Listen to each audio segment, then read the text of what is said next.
Hey there, everyone. I'm Kacey Kasem, and this is my podcast. It's called Get Real with Kacey Kasem, and it's the podcast that goes behind the scenes of the fantasy football industry through interviews with people in the fantasy football space. This is a fantastic episode as I sat down and recorded with Rumboyz Robbie of Rumboyz Fantasy Network.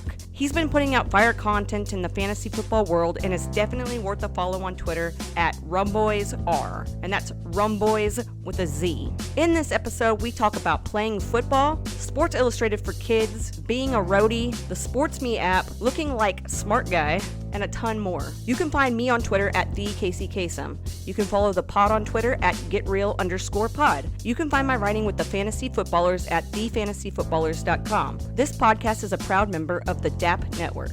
The show's Patreon is patreon.com/Kacey Kasem. You only need to donate a few bucks a month. Come be part of the Stay Rad crew. Thanks to the newest member of the club, Herms. You know him at HermsNFL on Twitter. Your support is greatly appreciated. Become a member to submit questions for guests, which is a Patreon-only perk, exclusive content, and much more. Right now, the Patreon is in its beginning stages, but the plans for it are big. If you want to help grow the show even more, make sure to rate and review this podcast. P.S. If you make it out to Draft Night Out on August 14th and or the Fantasy Football Expo on August 15th in Canton, Ohio, make sure you say hey. I'll be out there for this awesome weekend. You can find more info at draftnightout.com and thefantasyfootballexpo.com. PPS, Robbie even gives some contest info away in this podcast. So if you're going to Draft Night Out, this is a must listen. Thank you so much to Trophy Smack for being an affiliate of Get Real with Kacey Kasem. This is a spot to check out if you're looking for fantasy football trophies, belts, rings, draft boards, and more. I have an affiliate link listed in the description that you can use to check out all the rad items they have available. Free shipping, free engraving, 100% satisfaction guaranteed. I've been a fan of theirs for a long time, and they are definitely good people over there. Make sure to use the discount code GETREALPOD for a free ring with the purchase of a trophy or belt. Note, you must have both the trophy or belt plus the ring in your cart for the discount to apply. Live draft season is upon us, so what are you waiting for? Now with all of that fun stuff out of the way, here's the episode with Rumboyz Robbie. And here we go. All right. Well, Robbie, I am so glad that you can be here. I love these kinds of interviews because it's somebody that I know, but I don't know as well as some people in the industry. You know, some people you know a lot about. And you, I'd like to get more out of you. So, yeah. I'm excited. You know, I'm excited. I'm stoked. It's a pleasure to be here with you, Kacey. And I just got to start off. This is how I de-Christian every show. Cheers to me. Cheers to you. And let's get real with the whole Get Real crew. Let's go. Let's go. Let's go. You guys heard it. You heard it. Well, Robbie, I want to know, going back to the beginning, back to when you were a kid, were you into sports? Did you play sports? Did you watch sports a lot? I came up during the whole baseball trading card era. Mm-hmm. So that was a really big thing for me. I came up during the Sports Illustrated for Kids era. Mm-hmm. So, that was how I had kind of gotten adapted to sports and to just being involved. And as a youth, being involved, I played sports. I did everything from martial arts. I studied Taekwondo, Muay Thai, and Brazilian Jiu-Jitsu as a kid. My parents had me in football, basketball, actual football, soccer, track, you name it. I played all sports. So I was always into sports. And then the way I got into fantasy was because of Sports Illustrated for Kids. I was 12 years old. My parents had just gotten divorced. I needed a way to get closer with my dad. He was really into, this new thing called fantasy football. Well, to me, it was new, at 12 years old. Mm-hmm. You're not paying attention to what your parents are talking about, really, And I started hearing them, talk about this thing, once I was old enough to be able to comprehend. And at first, I would help him pick his lineups. And then when SI came out with their own, online server, I was one of the first ones. So one of a couple 100,000, or a couple it was 1,000 100 of us, something like that hopped in and competed in a pool back then that was kind of similar to SFB now. And I cleaned up in that draft. My first pick ever was Randy Moss. Then I got Priest Holmes, and then I took a quarterback later and Dante Culpepper. I went quarterback in the third round, which back then I didn't know in single QB that was taboo. I was just I'm a kid. And then like I ended up like placing, you know, top 3. I placed like actually 3rd, and then I fell in love. I was like, I'm good at this. So what made you jump into like playing in more leagues that are geared towards people that, you know, study the game and know things like that? It started when I started my own podcast. One, you know, there was a lot of offers and opportunities for people like, you know, hey, jump in our league. You know, you should make a name for yourself competing against, you know, some of these bigger names. And Scott Fishbowl was like kind of like the first opportunity to really be able to do that.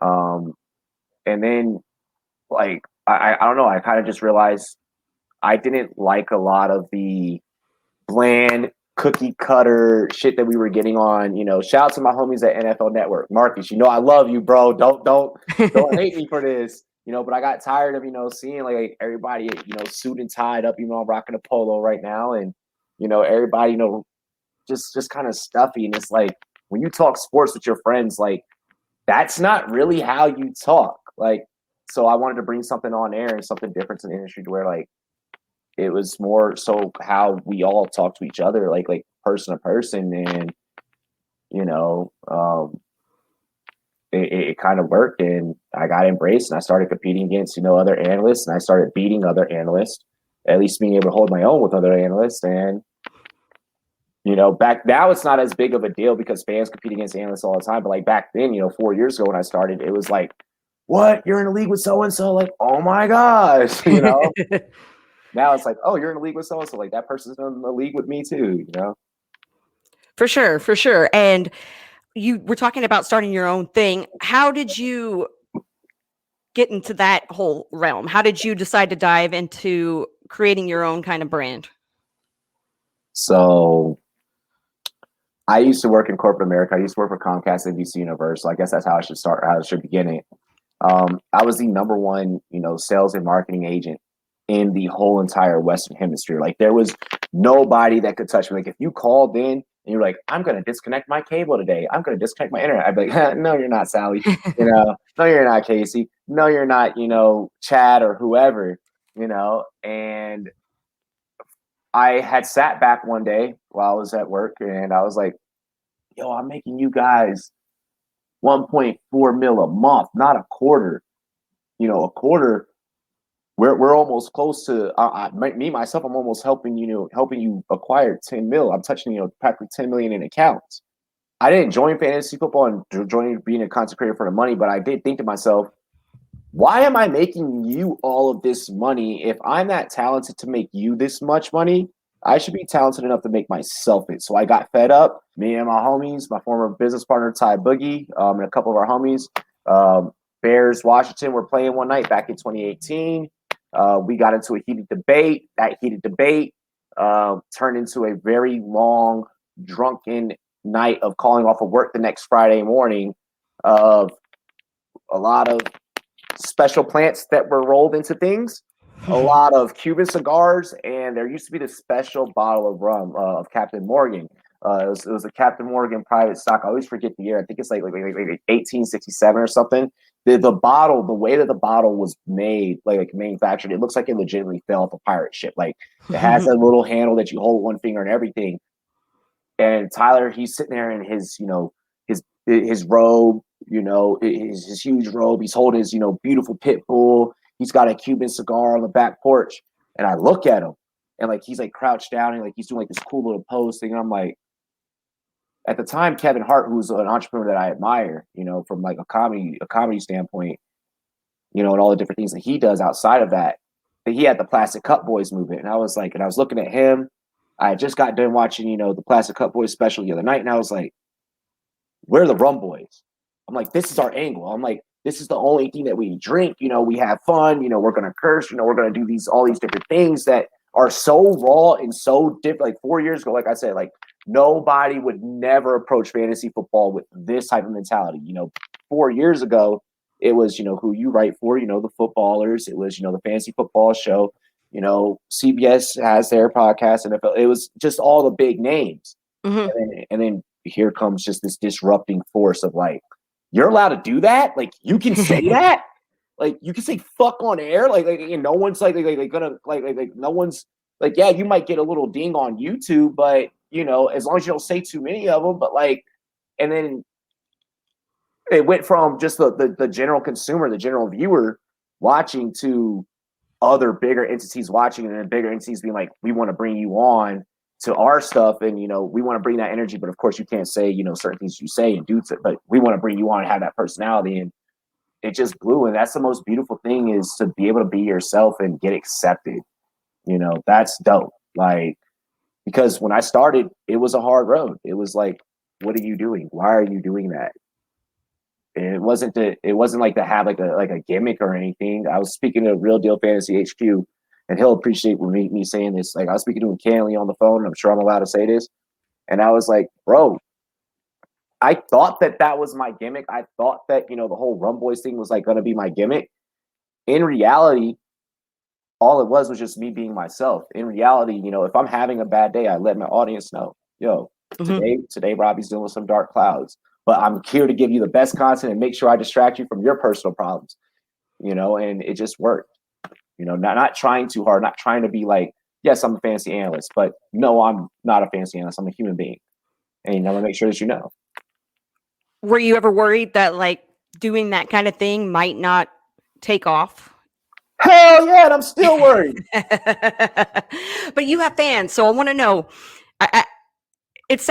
To me, it sounds funny to say. It sounds funny to hear when people say it, but you have Rumboyz has a fan base. People tune in to listen, to watch, to, and they know you guys as personalities and all of that jazz. How important is that aspect of what you guys are doing, is having that community? It's everything. The Pirates are everything. The Pirates and the Pirates are everything to me. You know, like I said, you know, in my last take, there's days when I'm having a bad day, but they're the reason. My live chat and my followers are the reason that I get up. No, I don't do it for the clout or for the fame. I do it because I genuinely enjoy this. I genuinely love this. But I also do it because there's somebody sitting at home right now, going through their own stuff, and they just need a distraction. So I can't sit back and be like, oh, well, you know, I'm dealing with my own thing. You know, I just got to deal with my own personal life. But at the same time, you know, make sure that I'm there as a legitimate sports source, you know, but also as a place where people can take their mind off of things. You work Monday through Friday or whatever your shift may be, 9 to 5, and then you got to come home, deal with kids, deal with your wife or your husband, your significant other, you know, yamming in your ear, and you know, you don't get to be able to have no peace. Nah, I'm gonna be here to be your peace, you know, because this is my peace. This is the peace that I get. This is my safe space. So I'm gonna share that with everybody. And the fact that you guys are so entertaining, and you are that, you know, that safe space and that place to come and kind of unwind, and you know, it's a good time, and you can tell that you guys have great chemistry, that you all have great chemistry. How important is being entertaining to what you guys are doing? Do you think it would work if somebody didn't have as big a personality as you guys do? Yeah, I mean, it would still definitely work because, you know, once again, we're a place for everybody, and there's a personality that's going to be able to offset that. You know, a couple of my guys will get super analytical, and sometimes, you know, the tone of voice, you know, may get a little Ben Stein, but then, you know, you have Herms on the other side that's like, hey, and then here's Herms, and then he's like, boom, and you know, so it super works out, and it's a beautiful organic thing to where I'm gonna make sure that I can appeal. Whether if I'm not able to, me personally as a person, that's why it's not a one-man show or one person show over at the Rumboyz Fans Network. It's a community effort, you know, and a lot of what we do is based off of your ability to be able to, you know, go beyond Rumboyz, you know, shout out to Steffi, you know. So it's like, it's really just about family, and really just about everybody getting along, and then appealing to every demographic and having people on board that can hit every single personality. No, I'm not going to be the analyst that's going to be like, and here's my graph. Like, I'd rather make a joke, crack a joke, and then and make you retain the information that way, because that's how I retain information. But that's not how everyone retains information. So I have to have a show that provides you that, okay, they're teaching it to me, you know, nice and slow, and they're giving it to me, with the analytics and the breakdowns and, and with the graphs and the spreadsheets. So it's just kind of making sure I'm well-rounded and versatile. And we talk a lot about that on this show, about making sure that your information appeals to the masses, appeals to everyone. And it is awesome that you have so many people you can bounce things off of, and you can feel that you guys are, have that camaraderie where you guys are going back and forth and everything, and it's fun. For people who are trying to start podcasting and want to have multiple people on a podcast, what kind of advice do you have for the people that are looking for others to join them? What should they be looking for? That's a tough question, because before, when I'd be asked that, if you were to ask me that, a couple of years ago, I'd probably, have the same answer of, yeah, you're able to do it, and so on and so forth. I've learned, and especially lately, you have to be careful with who you select, because at the end of the day, it is your baby and it is your brand. And not everyone is going to come in and represent your brand and your baby in the appropriate manner. You have to be careful, because some people will want to ride off of just the coattails of like what you're building. So you want people that are gonna be loyal, but like loyal to the point where it's like, hey, FTN went to holler at you, NFL Network went to holler at you. Go take that opportunity, because we help, build to that. You know what I mean? Mm-hmm. But you want to find people that are loyal. You want to make sure that you are able to handle it. You have to make sure that you're not going to. You can't have a graphic designer on your team if you haven't tried to make graphics yourself. Even if they suck, you have to at least know how to do it yourself. You can't bring on a producer and not at least know the basics of making a live stream, or making a podcast and putting that together. So make sure that you're able to do everything that the people that you're bringing on to do. Don't bring on writers if you're not writing, or if you have not wrote. Like, even if it's just one article that you can refer to, hey guys, I'm leading by example. If you drop one every now and then periodically, I'm leading by example. That's my biggest piece of advice. Make sure that you're able to lead by example. Make sure the people that you bring on are loyal, but loyal to the point, to where like you're also promoting them, because your ability as a leader is how well they're able to do. I'm not going to front. Yes, I'm a full-time content creator, but Rumboyz is not big enough to where everyone is not. We're not riding around driving Maseratis yet. Mm-hmm. We want to be the, the level of like the Paul brothers are, except we're doing it, fantasy football style. We want to be like that Barstool, that BDGE, these people that, independently are doing it big. Mm-hmm. These people that through social media have gained popularity and crowdfunding and sourcing and sponsorships through their likeness, the same way that the NCAA players are. They're fighting for their likeness. Right now, as content creators, that's our way to break into this $9 billion industry. It's a $9 billion industry, and only 1% of us are touching the dollar. Only 1% of us are seeing any money, and the money that we're seeing is minimal from a lot of our sponsors and so on and so forth. But I love my sponsors, but they know it and I know it. So that's why we have to build our value, all of us, not just Rumboyz, not just Get Real, but everybody, the real deals, the football guys. And we have to build our social media presence to where, no, you're going to, I'm going to sign a contract with you, but it's going to cost you, a couple of K per ad read that I'm going to do. No more of this, $50 for an ad, here's, $500 for this, or no, like we have to reshape the economy the way that we know that it's built, especially knowing for a fact that it's evaluated at $9 billion with a B dollars. I mean, yeah, when you look at it that way. And by the way, guys, maybe I should drop this right here. This podcast is not currently sponsored, so if anybody wants to hop on that train, get in while the getting's in. Let's go. Trophy snack, monkey knife fight. Y'all better get on it. Let's go. So, I want to go and look at something real quick that I kind of glossed over, that I didn't mean to gloss over. But were you doing anything in the fantasy football space prior to doing your own thing? Like prior to content creation? prior to just the content creation, was there any place that you started off maybe not even putting out videos? Did you write somewhere? Did you do No, podcasts? No. no. I completely came in and I was like, I'm gonna do my own thing, and like I thought that was like I thought that that's what everyone did. Like I was watching, Andy, Mike, and Jason, and Fantasy Pros, and like everybody else, and I thought that that's just what I didn't know that people started writing in other places. Yeah. So when people are like oh, what, like I'm in a couple of group chats and people ask, what advice do you guys have to start your own thing and like get it started? And like I'll see all the other content creators, they're like, you have to write for someone. You need to get on with Fantasy Pros. You got to do this. You can do that. Or you can just do whatever the fuck you want.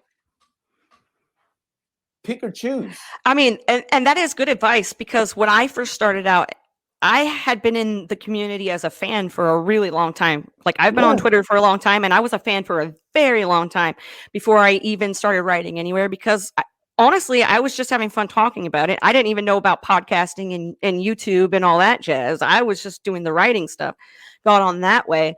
But totally thought, start a blog. If I really wanted to do it on my own, I'd start a blog or something, right? And I never did. But I mean, it's good advice. If you want to do it on your own, do it on your own. But with you, Kacey, I mean, we followed each other for a very long time. Even on my old account, before I lost that thing, like. You've always just had this way of appealing to the masses while simultaneously silently mentoring.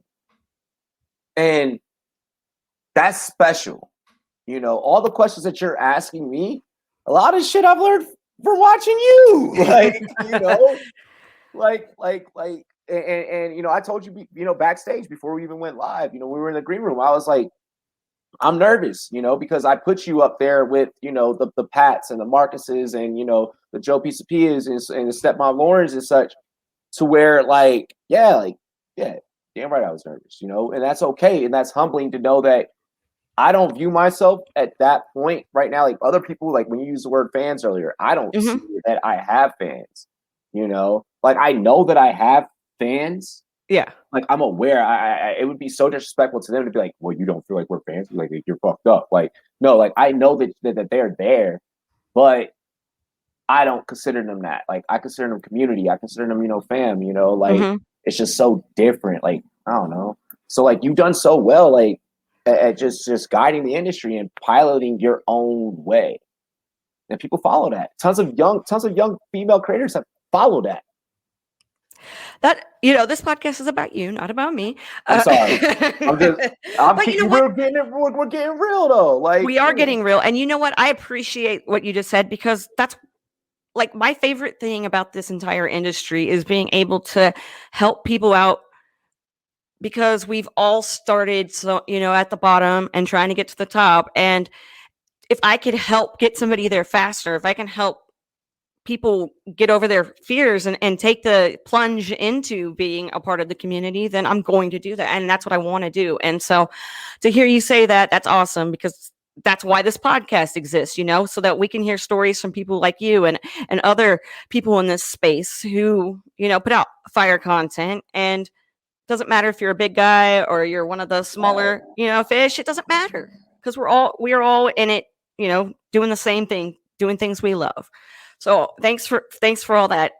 Humble, thank you. And you were talking about being nervous, and I'm nervous every single time I get behind a microphone, and today is no different, talking to you right now. And it's okay to be nervous. So I'm glad that you said that. And how about on your own show? How is that? Are the nerves still there? It happens if I am bringing on a guest of honor, if I'm presenting someone, because I want to make sure I already in my head have this built-in impression that, like, it shocks me when I get a major booking, because I'm already have it built in my head that you're not messing with my brand because of how my brand is, but I'm also not going to change my brand because it's just who I am as a person, right? And I get nervous, whenever I have to, sit down with some of the bigger heads in the industry, Adam, Ian, all these guys, and so on and so forth. And I'm like, man, I gotta sit across from you, and I may have to debate you at some point during this script or whatever the case. I gotta make sure my wits can match yours, my entertainment value can match yours. It's humbling when that is done and over with. But once that red light hits, once that red light is on, all nerves go. Like I'll be completely candid with you on this show. So when I had gotten booked, nobody knows this story. Okay.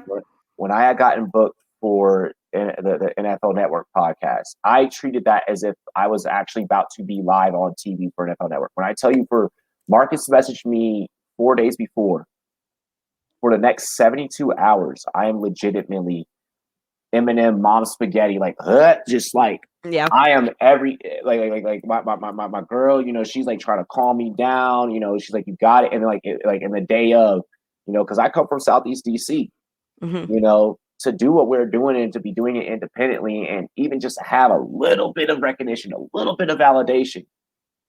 There's folks where I'm from that don't get these opportunities. That I'm 30 years old. I just turned 30 back in June. Where I'm from, it's either by 25, you're either dead or in jail. So Marcus doesn't know this, but for him to give me that opportunity, bro, you showed so many, young minority, boys and girls back home that so much is more worth it, So I took that opportunity so serious, and I was you even hear it when I was doing that show. He asked me about Kyle Pitts, and I started to stutter. It was my ADD, ADHD just took over, and just, and but I'm so appreciative of that, and I'll never not be appreciative of that. I will never not refer to that man as a mentor, just because it's not the opportunity that you gave me. It's what you allowed me to show to people, and the messages that I got afterwards from people, from where I'm from, that this thing is possible. Anyone that's looking at themselves like a small creator, you don't know the power that you have until you wake up and you got 11, 20 DMs about, you inspire me, I'm proud of you, da da da da. And then you start seeing people start making their podcasts, and then people are bringing you on or having you help them, teach them, and it's a beautiful thing, and it's organic. And there's people that'll sit back and they'll be like, oh, you have to pay me for my time. No, this is all free. This is all love. This is all each one teach one. It takes a village to raise a child. Word. So I do want to touch. I mean, I know. Please, the name of the podcast right there. I love it. I love it when they say the movie title in the movie. I love it when they say the podcast name in the podcast. So I want to touch on people in this industry that are trying to make it in this industry that aren't sure about it yet. Let's look at it from I'm a female, or I'm a minority. There are Black men and Black women, and Asian men, Asian women, and they see people like you. They see, I've had James Coe on. They see what you guys are putting out, the content that you're putting out. One, how does that make you feel to see people look at you like, hey, there's somebody that I can kind of look up to and use as a role model? And then also too, did I totally forget the second one because I was so excited about the first one? Okay, how does it make you feel? Yeah, I'm just trying to get over the fact that you put, by the way, James, amazing interview. I love you, James. I just can't believe you just put me in and say, that was pretty dope. I get the context of it. Yeah, we were talking about the same type of thing. So what's your thought process on that whole thing? So with that, I'll say this, okay? Okay. A big portion of where I am at now, for those that know me and that know me really well and know Rumboyz, over the last 4 years, many know that last summer I took 2 months completely off air to help my city here in Colorado Springs, after, George Floyd and especially Elijah McClain. And we also had, Devon Bailey that happened here in our own city. I helped pass a police accountability reform act. One of the 13 signatures that was on it, helped lead it, helped campaign it, had to sit in council chambers and debate against real life politicians and won that shit. Wow. And Yeah. I am not a politician, damn it. And so I take it very serious. Us as minorities getting more representation. I do attribute some of, if it wasn't for the events that took place last summer and even this year with Stop Asian Hate and so on and so forth. Mm-hmm. My as many know, my girlfriend is she's bi. A lot of us, we're not getting that. The alphabet community is not getting the representation in this industry that they need. The Asian community is not getting, the representation that they need. And I'm using the word need on purpose, and listeners are going to deal with it either way. Yeah.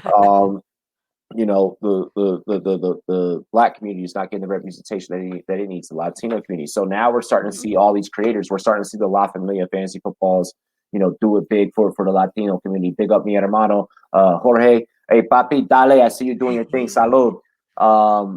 We see the Troy Kings and the Real Deals, and then even myself, we're representing for the young brothers out there. Shout out to Tara doing it for the young sisters out there. Mm-hmm. We see Steffi, yourself, Stepmom Lauren, Linda, all representing for the women. Michelle, really just pioneering and Victoria, like just front gunning for the women. We have a whole hashtag that trends routinely. Hashtag women in sports. Right. One day we're going to get hashtag Black in sports, but we think that might be a little too aggressive. We're still trying to figure that one out amongst the Black congregation.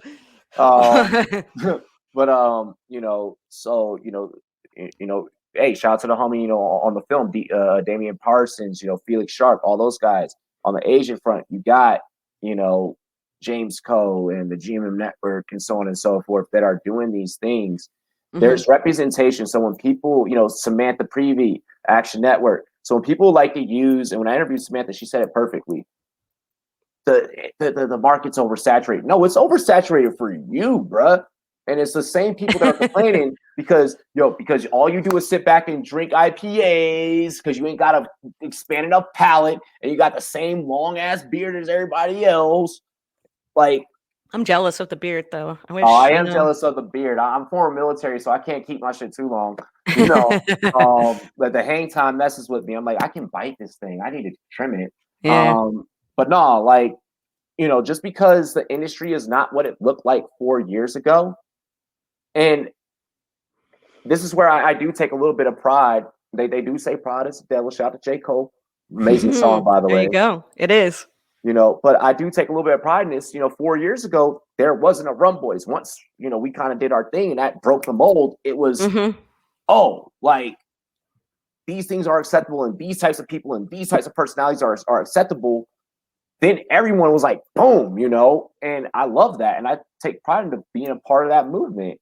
If y'all don't like it and you don't like the diversity that is happening and your excuse is the market's oversaturated, bro, change your shit or, hire a more versatile staff. That's your fault for not keeping up with the times. Yeah. The oversaturated thing, I'm not about because you're a part of somebody's playlist. You're not the only people are listening to. So. Yeah. And that's sad is that we don't realize that we all share a lot of the same listeners. Yeah. So why sit back and beef with Twitter fingers, over stuff when it's like, bro, you know that your followers are my followers? 1 hour later. Yes, it's gone. Yeah, I don't hear a pitch at this. I don't hear a pitch now. It was pitchy at the for a second. I would like to thank my years of working with multiple rock bands and EDM DJs for that audio little thing right there. Yeah, I used to be a roadie, believe it or not. Oh, well, you know what? Since we just hopped back in, we had a little bit of technical difficulty. I'm going to edit that little tiny part. But since you're bringing up the fact that that you were a roadie, I don't know what we were talking about just a second ago, but I want to hear about this roadie situation. So I used to work in the club industry, which is actually where I get a lot of my marketing from. I used to work in the music industry. I worked for hip hop labels like Maybach Music. Cool. Did stuff with G Unit, collaborations with King Magazine. so on and so forth. And yeah, I booked acts such as, Tony Ayo, Nas. I actually got to judge a swimsuit competition with Tony Ayo and Nas. Oh, wow. And my mentor, Barry Chosen. And that was pretty dope. That was crazy. I was like, I'm only 22. Woo! Like, and I just came home from the military. So, but no, that was pretty dope. Black Tiger Sex Machine on the EDM side of things. Let's see. Oh, the EDM side of things completely crazy. All right. BTS, Tiesto, freaking Gasly, Jackrabbit, Loud Pack. I am missing so many acts that I have worked with. Like that's free. That let's just say that phase in my life was a blur.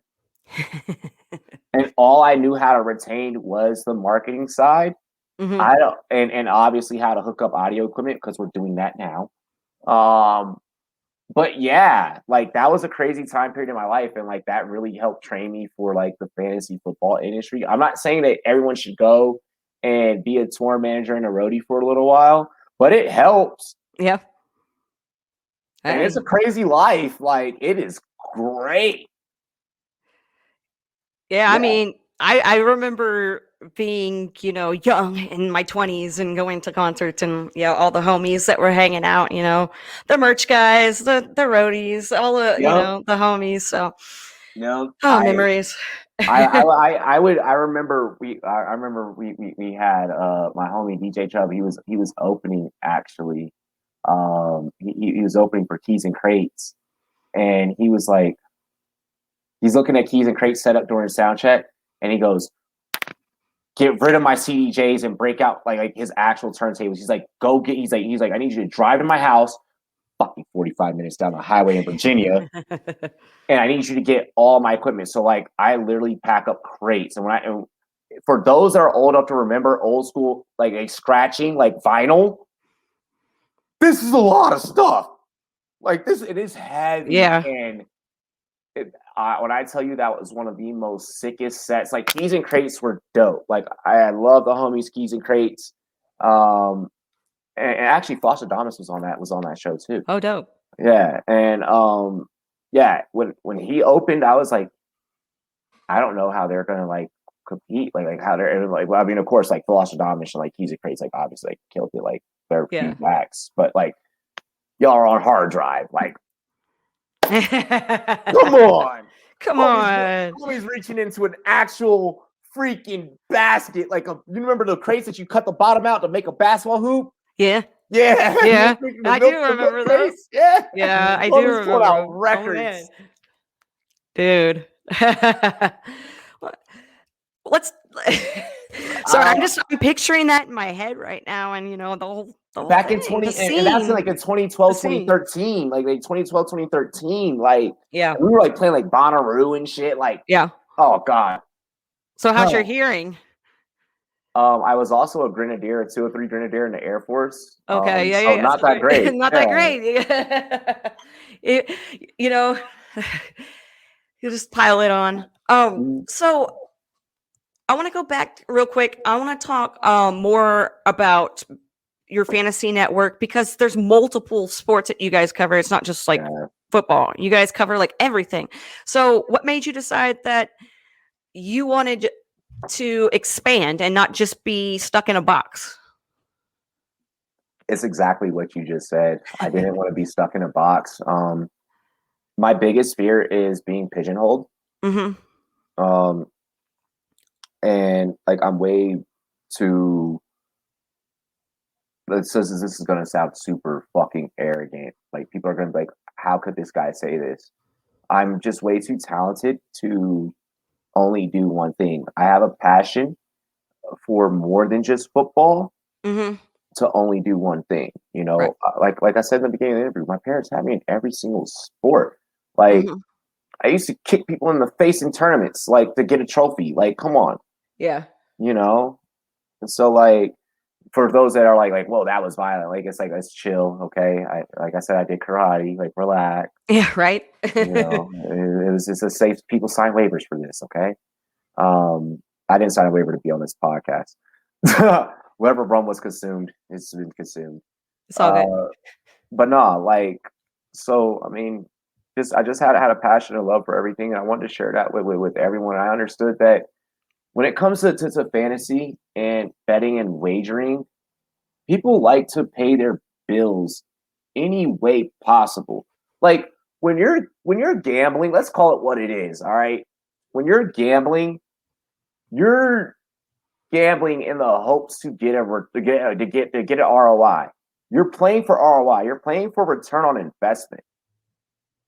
So knowing that as a content creator and as a marketing specialist and an entrepreneur, why am I not appealing to all facets as I possibly can? Mm-hmm. Am I just sitting back and saying, well, I'm only good at this one thing, so I'm only going to do this? Or am I really challenging myself to see if I'm good at stats, then I'm good at stats. If I'm good at film, well, then I'm good at film. You know, I may not know everything about everything, but if I can help someone win something, why not? Or if I can help someone enjoy the same thing as me or share that common interest, why not? It doesn't have to necessarily be about helping someone else win something. If you like UFC, go check out a UFC live stream. Go watch these content creators that do UFC. And that's the great thing about content creation. It's not just fantasy football. And everyone thinks that I only have to talk about this because the market says so. Mm-hmm. No, like don't dumb yourself down for a number. Just because you hear that $9 billion I talked about earlier does not mean that that's the only number that you need to be chasing. There's people that want to win money everywhere. There's people that enjoy sports everywhere. What is your favorite type of fantasy football to play? The format, settings, whatever. So I have lately became a super flex degen, and that's my thing. Let's start whatever we want in that other flex, that super flex spot. Like, give me 3 receivers, so now I can get a little bit deeper in the receiver pool. We already know that mathematically, I mean, receivers outrank running backs in terms of ability to draft and serviceability. What, like, freaking by 30%, like 40% damn near. So, I mean, I'm only getting a 33.3% return on my first round draft pick, no matter what position I draft from. But if I'm drafting running back robust, like that's even lower.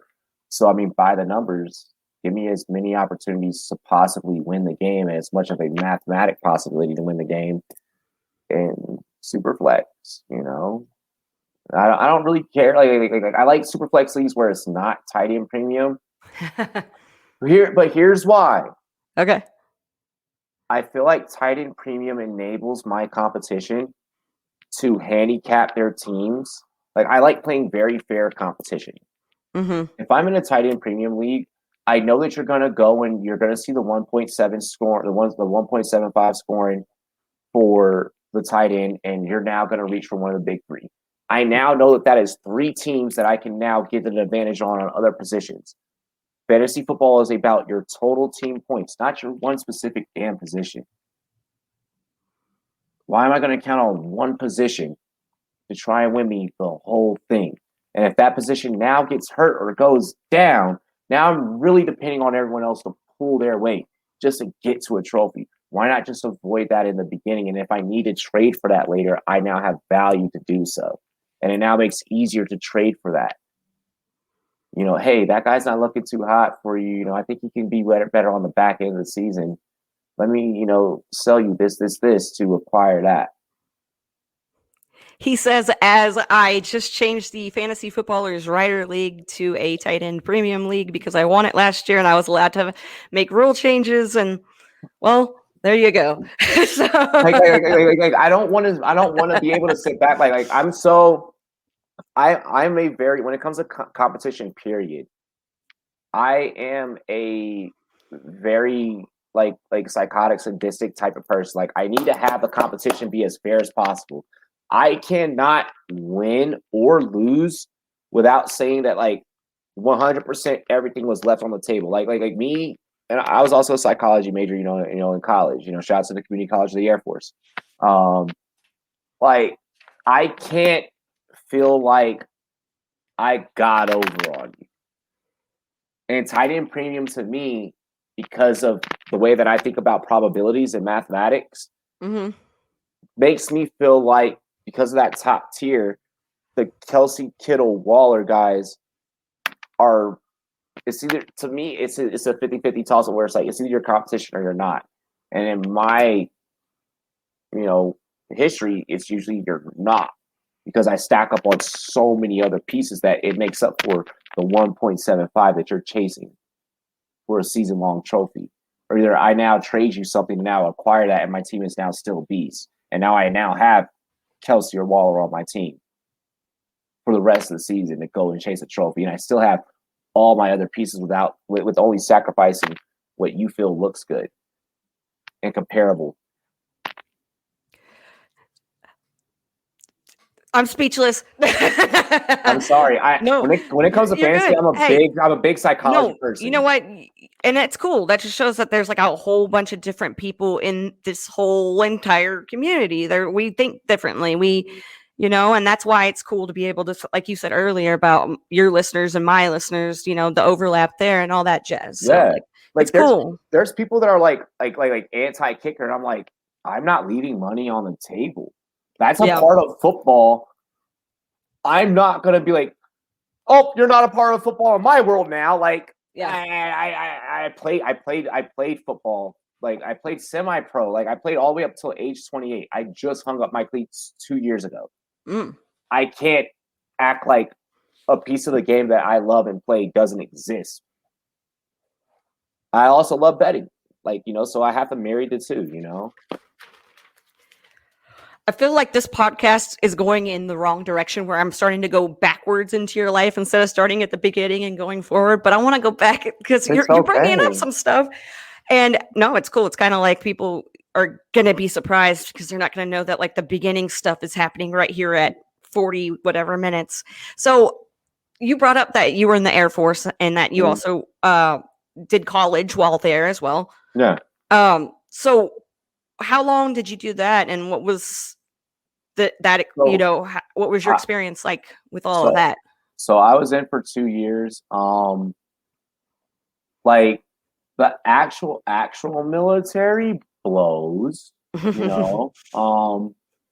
I can't take someone yelling in my face now because I'd be like, who do you think you're talking to?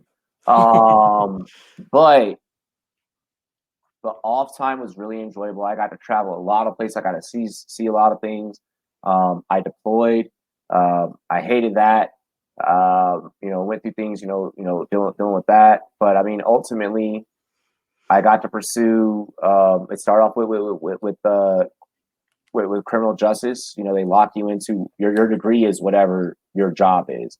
Okay. I was military police, so they're like, your degree is going to be criminal justice, and I was like, no, it's not, because psychology works into it. So I switched it immediately. Before I even I'd already taken criminal justice and had college credits from that prior to joining. I was like a super smart kid in high school, like super smart, like did bad things, but I could test well. Outside of the classroom, horrible person. Inside the classroom, I don't need to study at all. I don't need to study anything.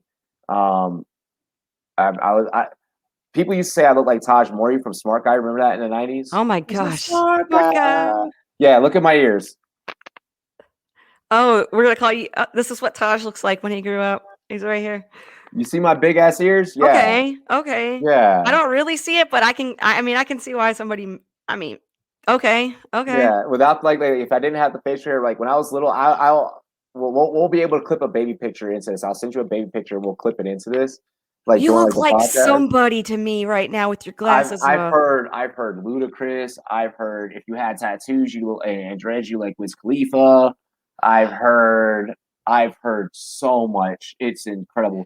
I've heard with my glasses on, Farnsworth Bentley, the dude that used to hold the umbrella for my gosh. Yeah. Yeah. If I'm light skinned, I get it.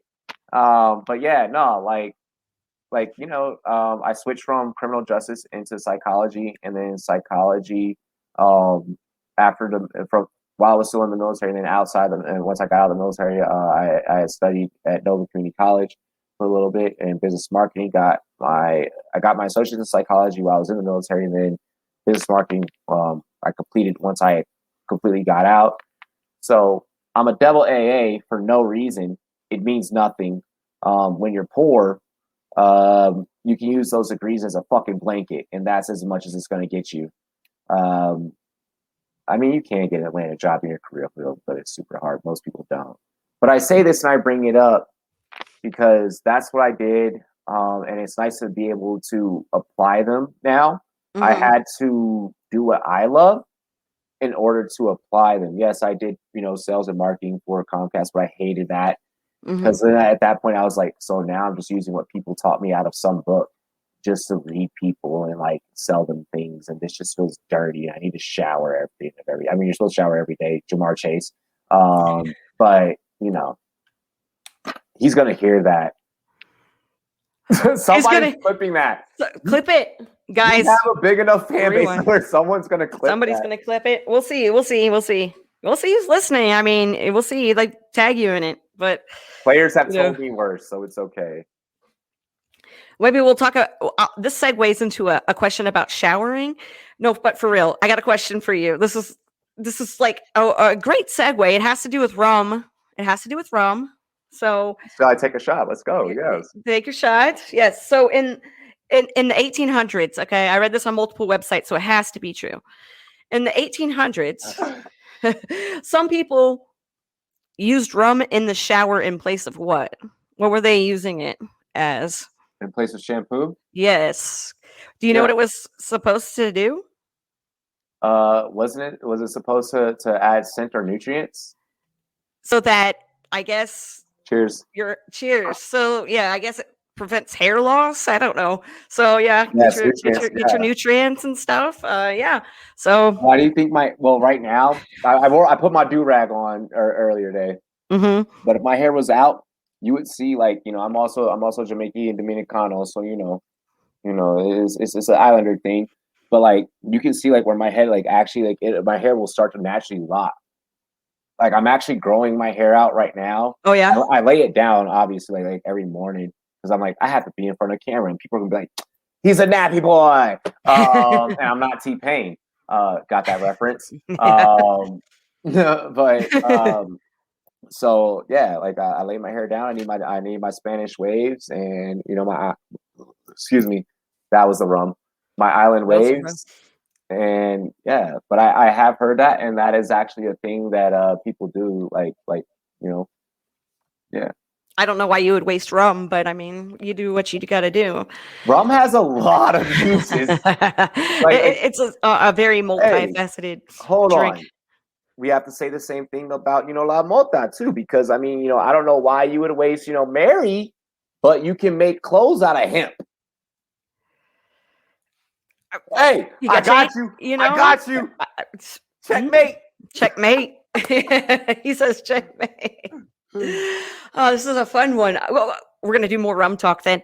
What's your favorite nickname for rum?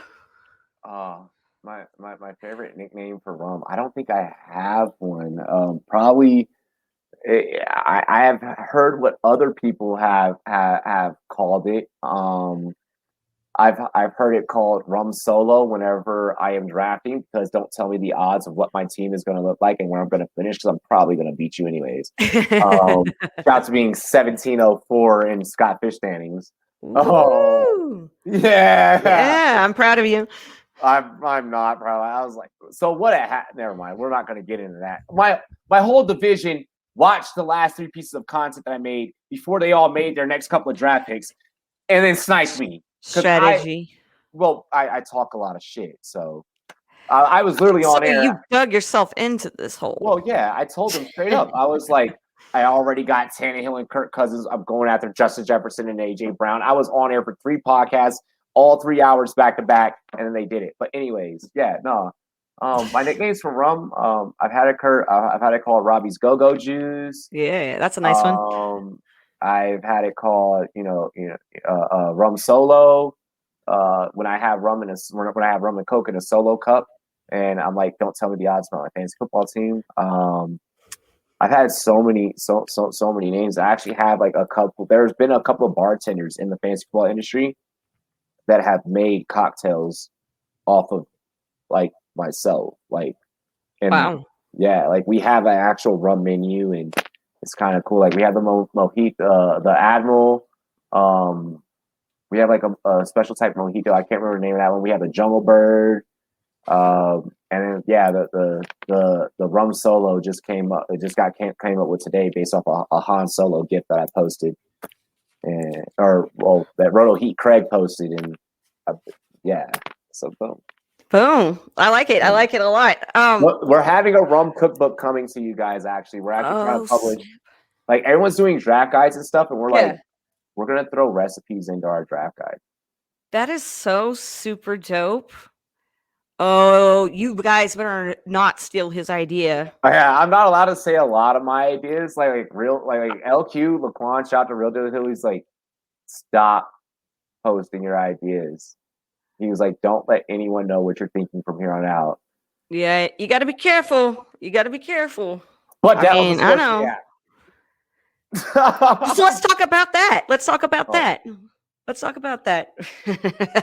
That is a crazy experience.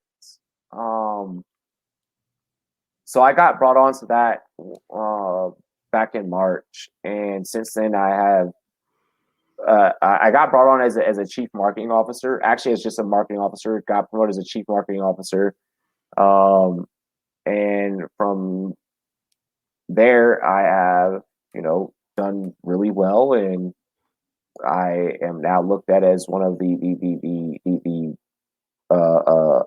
founders.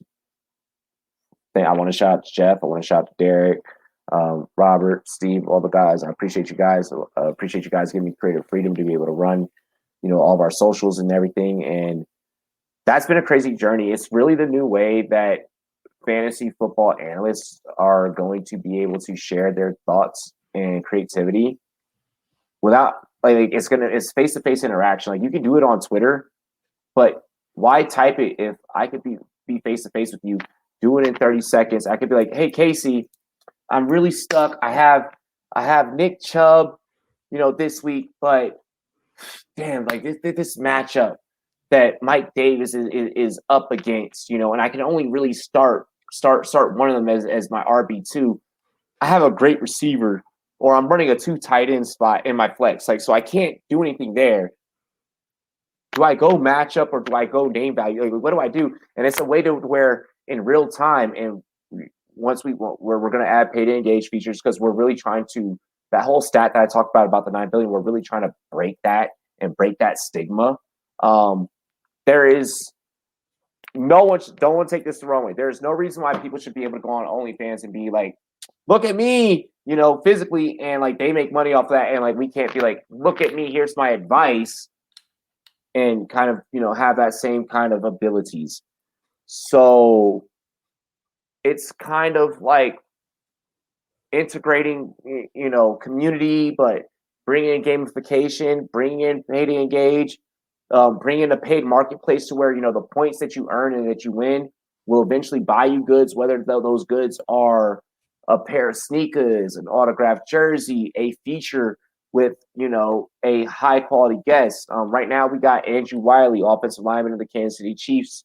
We got my homie Ryan Hollins on there. We got my homies Ben and Woods, 1.41 million listeners, number one sports analyst in the city of San Diego, on the app. So like, that's my baby right now. Like Rumboyz Fantasy Network is my baby, but like the Sports Me app, and especially the ability that my coworkers there have given me, like to be able to really bring this forefront to the industry and say, guys, like you already know who I am. Like, take a look at this product, use it, grow with it. It's not perfected yet, but grow with it. Like, I hate to say it, but if you're not going to use it for anything, use it for this.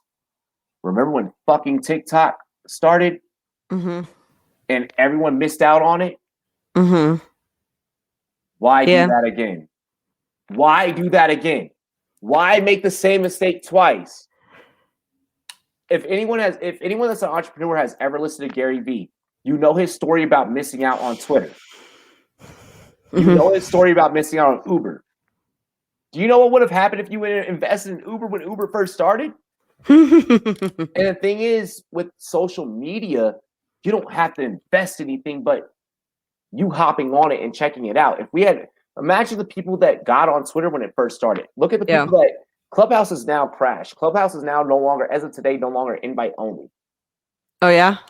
Yeah. Oh, I work in the tech industry, so I get like all these reports and shit. Yeah.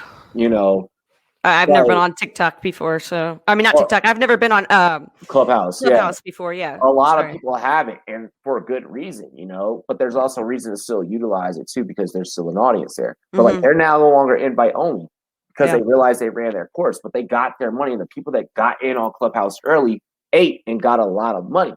You know, everybody that had Apple products.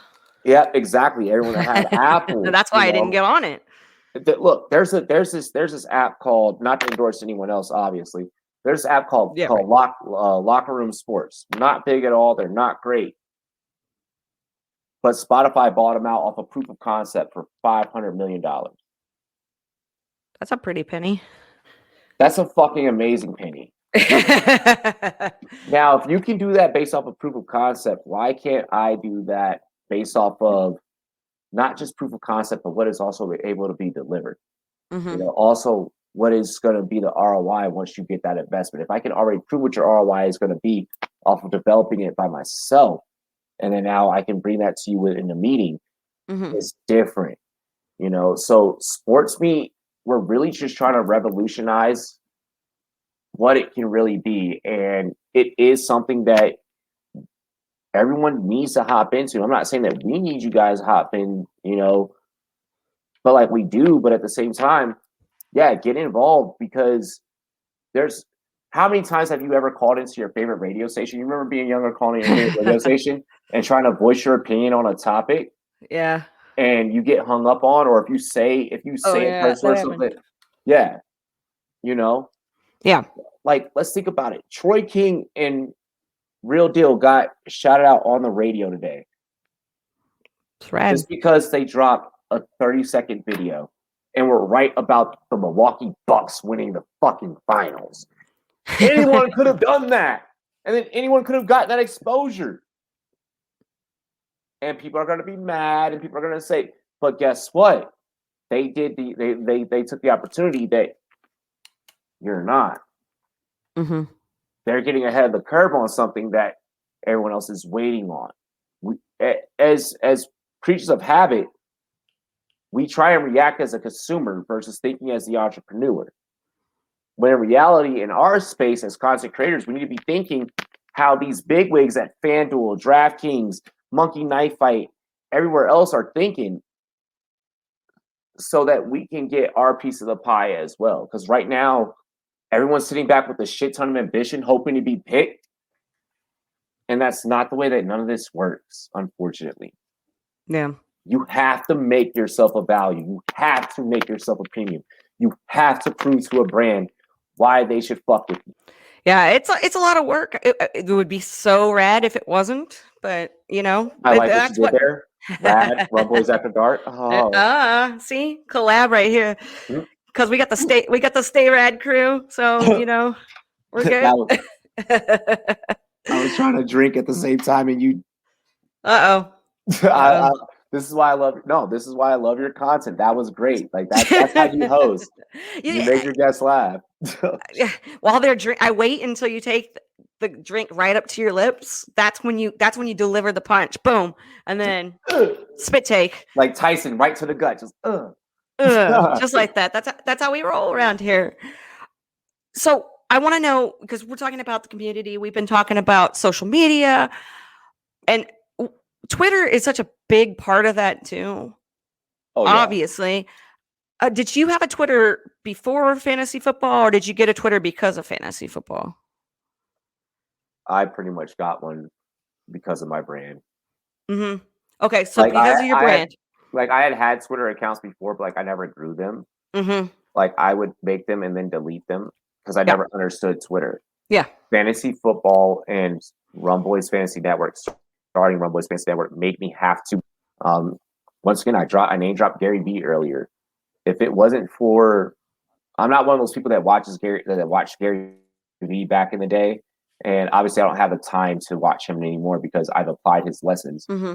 But watching him back in the day and him saying, him dropping advice, and then when he ends the video, he's like, "All right, now don't just sit back and watch another video. Go do it. Like, go do what I just said." And I did that, and from him and David Meltzer and so many different, all these other big time entrepreneurs that I was listening to, and I was catching, wind of their shit, reading books like Rich Dad, Poor Dad. Russ has a great book for all you that know the rapper Russ. Mm-hmm. And just, reading The Art of War, a great book. Everyone, I don't care if you're an entrepreneur or not, read the fucking Art of War. Read the art. I cannot express that enough. I cannot. Everyone's like, read Rich Dad, Poor Dad, Rich Dad, Poor Dad. You need to read The Art of War. Art of War. And when you read it, you need to be taking notes at the same time. Do not just read it and be like, I understand this. Read it and like take notes to interpret it and try and transcript it into your own beliefs and your own language. But like stuff like that, like it just really inspired me to get up off my ass and stop saying. Everyone just likes to say, and the amount of DMs that I get where people are like, I want to be a content creator and I don't know where to start. Do I need to buy this camera? Do I need to buy this mic? I have a fucking pair of headphones right now. You just saw me stand up. I have a pair of headphones and a webcam. And did you hit your microphone? That's because I stood up. There you go. But no, I have a pair of headphones. Hey, there you go. Yeah, but like I have a pair of headphones and a webcam. Like I'm not working with any special equipment. Like, could it look better and could it look more professional? Do I have a microphone? Yes. But I sit back and sometimes I look at it, I'm like, I invested money in that to, once it blew, like once the mic like blew out and I had to switch to this and everyone was like, we're still rocking. Yeah. Yeah. I mean, I have a $40 microphone. I have a piece of crap computer that is new, but is a piece of crap. And the first time I ever went on a podcast, I was like, what do I need? Because I was like you said, people ask, what do I need? I don't know. I've never done this before. So, do you have any other like tips and tricks for people who have never stepped, in front of a camera and want to get involved the way that we do? Like, listen, all right. Don't try and perfect everything right off the bat. Don't try and have the top of the line equipment and the green screen and a studio and the sound padding. Like, are those things nice? Yeah, sure. Okay, cool. Excuse me. Like, if you just want to start it and you just want to do it, just do it. And then from there, and here's the beauty about just doing it and just starting it. When your audience is viewing you, especially when you're doing video content, they are watching your growth from backdrop to backdrop, setup to setup, highs and lows. And that's what the audience appreciates. There are people out there that want just, like the same mundane routine, yada, yada, yada. Right. But there are people and consumers and viewers really care about the access they get to you. If you're just starting off, start with a little, then buy the mic, then buy the headphones, then buy the sound pads, then buy the green screen, then, if you don't want the green screen, then buy the autographed jerseys and things that you're going to put up in the background. Then get the draft words, that you've had throughout your past and put them up in your background. Shout out to Kacey. You have to figure out what you want and what your vision is and what it's going to be.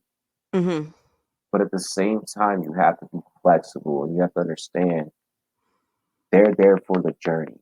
Go back and watch my very first piece of content. It's the most cringeworthy shit ever. Yeah, I listened to the first episode of this one back the other Oh day, and I was like, God. Oh God. I didn't listen Why? to all of it. I listened to, I was getting a clip, right? So I'm trying to get clips, or maybe it was like the fifth episode, but still, I was trying to find a clip, and I was like, holy crud. I remember this being so much better than it really. But you go, I like doing that when I find a new content creator, like a new YouTuber or something. I like going back and watching their like first couple of videos just to see and be like, oh man, look at them now. I could do that. I would just like everyone to know that Kacey is because of that. I'm now pouring in shots. Like, that is so. I welcome everyone to watch it. I welcome all of you, but mainly watch my NFL interviews. There you go. But Yeah. Yeah. but that first piece, Ooh. crazy shit. Well, you just talked about interviews, and how do you prepare for doing an interview like that? Oh, Is a lot. Once again, Eminem mom spaghetti moment. yeah. Like, Matthew Berry was there that weekend. By the way, I'll let him tell his own side of the story of how his weekend went. Yeah. I'll just say that preparing, no one else in the industry at what we have done at our level has had to prepare for 40 interviews in 48 hours, back to back to back to back to back to back to back to back like that. Like when I tell you that those were shot like and like you get one take, like that's it. And you got fucking Viacom and Paramount, and they got like their big ass. My little ring light right now ain't doing shit compared to what I was dealing with. Like when I tell you I was sweating, and I was like, the preparation that I thought that I had, all I had to do was remember that, you know, like I used to live in LA, like I used to live in Cali, so I used to see celebrities like all the time. You know, like it's casual. You know, you're at In-N-Out, you at fucking, you know, whatever. Like it's just normal. You know, you walking through, you know, like your mom takes you to this fucking SeaWorld, and you're like, holy shit, like there's Macaulay Culkin. You know, like I legitimately saw like when Macaulay Culkin was like still young. You know, like still like, you know, Home Alone status, like. You know, like that. Wow, I just dated myself. Whoa. Well, you said you were 30, so. Thanks. Wait. Hey, listen.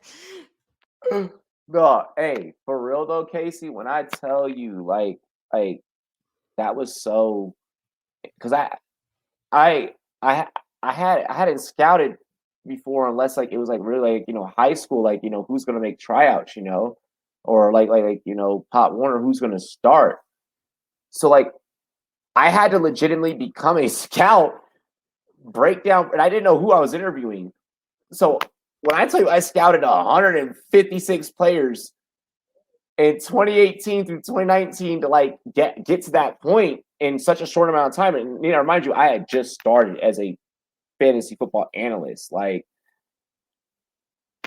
it was hard, it was crazy. I appreciate playing the sport and knowing the sport well enough to where I could be different. Like I wasn't just being like, oh, black quarterback, not a good passer. You know, like that wasn't my analysis. You know, like I was actually breaking down tape and breaking down film. Shouts to the NFLPA because out of there were tons of people worldwide. There were about 1,230 some odd people that went for that opportunity, and I placed number one. Like they had a competition for a month long, and having the ability to win that, and even when the players saw their profiles, and you know, and that was the same day that I'm watching them sign their rookie cards like in person, you know, for Panini. They're getting there. I'm watching them get their Madden ratings and get their and see their jersey numbers, their real jersey numbers for the first time. You know, for their teams that the draft is already done, and like just being a part of that whole experience, like getting to hold the camera for Hollywood and Kyler Murray, the picture that they have on Instagram on Kyler's page together. Yeah, I took that. Like from Kyler's phone. Kyler's like, hey, he looked at everyone else. and someone else that's big time in the industry was standing right there, and he's like, "Yo, he literally goes, I fuck with you. Can you hold my phone?" Like his exact words, like, "I fuck with you. Can you hold my phone?" And I was like, "Yeah." You better add that. You better add that to your resume. You're a photographer. Like it's that 2019 class. Like I got to drink with them. I got to party with them. I got to fucking run routes on a beach with a couple of them, like on Santa Monica. Wow. Like, you know, those are homies. Like, and like I get like not like homies, but like those like I have a special connection. And you know, the coronavirus hit right after that. You know, so like that was like a boom, like to my business. You know, like no, Lord knows where I could have been, like if had that not happened. But I don't know, like that 2019 class, like it means a lot to me, and I'll go to bat for those guys like anytime. You know, just meeting a lot of them and getting to have that connection. And I know that's not the most like journalistic thing to say. Doesn't matter. I get that. I get what you're saying. I met Cortland Sutton, and he was the nicest guy ever. And now I'm like, don't talk crap about him. That's my guy, you know. No. So, sometimes, you know, that's just how it is. We got to get you a Cortland Sutton follow. Can we start that? That would be so dope. That would be so dope. Let's do it. We're doing it. Follow me, Cortland. You said my phone. You said my phone case was cool. We're doing it. No, we're doing it. Like we're for real doing it. Like Michelle got Zach Moss. Like, hey, you know? I mean, you know, that's pretty dope. I mean, you know, yeah. I want to ask you about playing football, though. Yes. Yeah. I mean, it's a strong passion. What is your football journey like? So, like, where did it start, and how did it progress?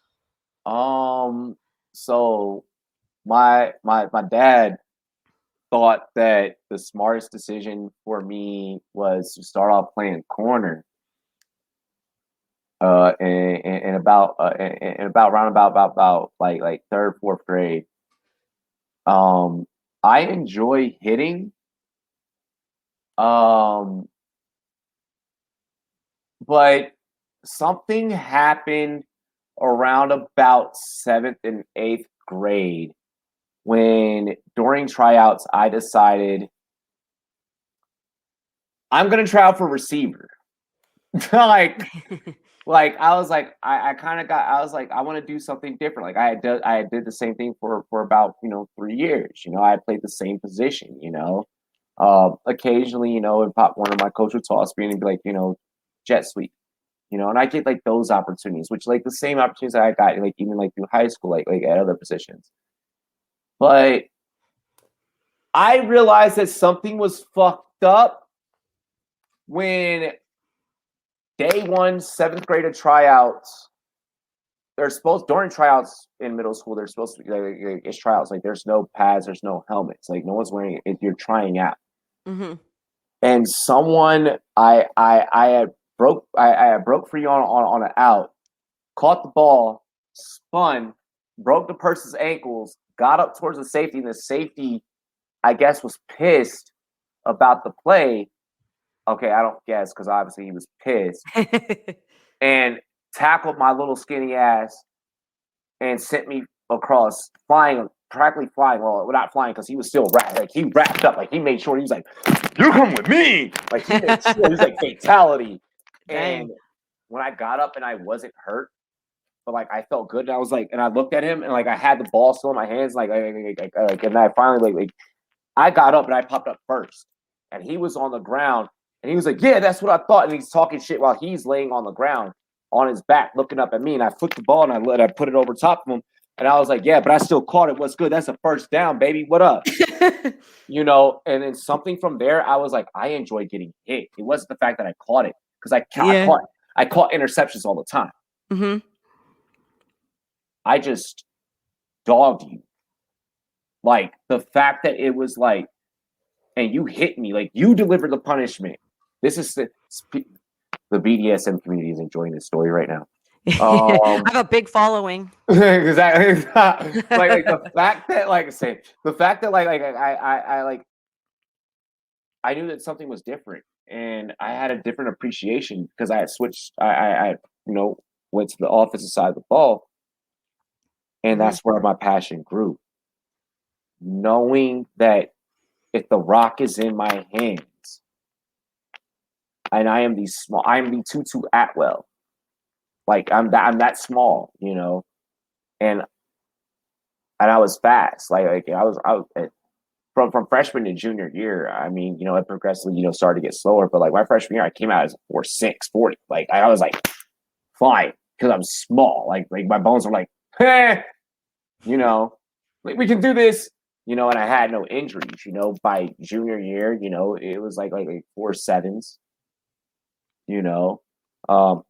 But when I actually did those drills, back in 2020, back in 2019, against a lot of those players, I'm like a 5'3", 5'4" now. Like, oh shit, and I was like a 28. I was like, yeah, it's time to hang it up. Like I was still playing semi-pro, yeah. Like I was still playing, and I live at altitude here in Colorado. Like, so like when I go out, like I play like I'm playing against like actual athletes, like actually like people, and just playing the game, it teaches you so much, and like growing up playing, like when your parents are going through a divorce, when you go through a breakup, when, your brothers are getting locked up in jail, your stepfather's getting locked up in jail, that is the only outlet that you have. Yes, I am in therapy now. I go to therapy every Tuesday at 4. And yes, I will admit there is CTE. I played up until the age of 28. I even played in full contact flag leagues, indoor full contact flag leagues where you're getting hit against plexiglass. The shit's real. The game, I don't. Would I let my kids play? If you want to, because it's also your decision, and I'm not going to deprive you of the joy that it brings. But is there a price? Yeah. There's headaches.